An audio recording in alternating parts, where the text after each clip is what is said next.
पति पत्नी दोनों डॉक्टर थे। पत्नी ने तलाक का मुकदमा दायर कर दिया था। फैमिली कोर्ट में फैसले से एक दिन पूर्व जज ने एक और अंतिम मौका देते हुए दोनों से बारी बारी अकेले में सवाल जवाब किए। जज साहब ने डॉक्टर पति को तो इस बात के लिए तैयार कर लिया कि वह पत्नी के साथ रहने को तैयार है, किंतु डॉक्टर पत्नी को तैयार नहीं कर पाए। आखिर तलाक हो गया। एक दिन अस्पताल में जज साहब और महिला डॉक्टर मिल गए। औपचारिकतावश महिला डॉक्टर ने अपने चैम्बर में उन्हें चाय पर आमंत्रित कर लिया। चाय पीते हुए वे बोले, डॉक्टर साहिबा, अब यहाँ मैं न जज हूं और न ही आप अदालत में हो। आपका तलाक हो चुका है, लेकिन मैं आपकी खामोशी का राज नहीं समझ पाया। आप द्वारा तलाक का मूल कारण वह नहीं था जो साक्ष्यों और घटनाओं से सिद्ध हुआ है।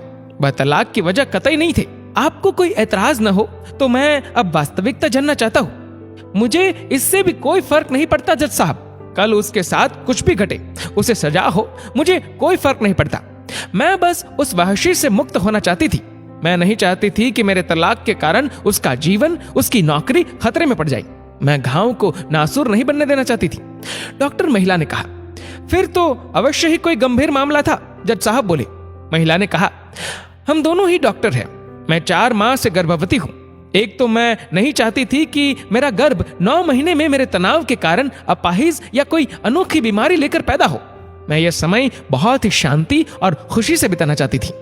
हर तनाव मुझे स्वीकार था, किंतु हद तो तब हो गई जब।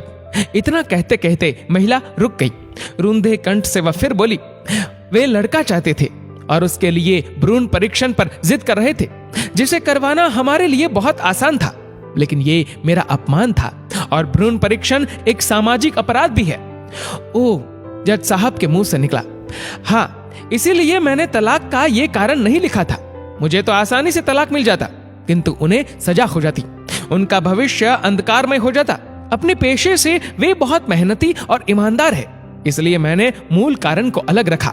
सजा उन्हें दिलवानी थी, उनके पेशे को नहीं। इसके अलावा भी डॉक्टर होने के साथ साथ पारिवारिक सामंजस्यता के अभाव से भी मैं उनसे ही नहीं, परिवार से भी बहुत प्रताड़ित हो रही थी। इसलिए इस कारण को अलग रखते हुए मैंने तलाक का अन्य कारण लिखा था। ये हथियार तो मेरे पास ब्रह्मास्त्र की तरह कभी भी इस्तेमाल करने के लिए सुरक्षित था। महिला ने कहा, इतना होने पर भी तुमने उस आदमी को बचा लिया जो भविष्य में किसी दूसरी स्त्री के लिए अभिशाप बन सकता है। जज साहब बोले, हम सामाजिक प्राणी हैं, ईश्वर पर आस्था रखते हैं, भविष्य के सुंदर स्वप्न देखते अवश्य है, किंतु जीते वर्तमान में है। कर्मण्येवाधिकारस्ते, गीता के इस संदर्भ को ध्यान में रखते हुए भविष्य के अच्छे बुरे कर्मों का हिसाब किताब ईश्वर पर छोड़ देते हैं।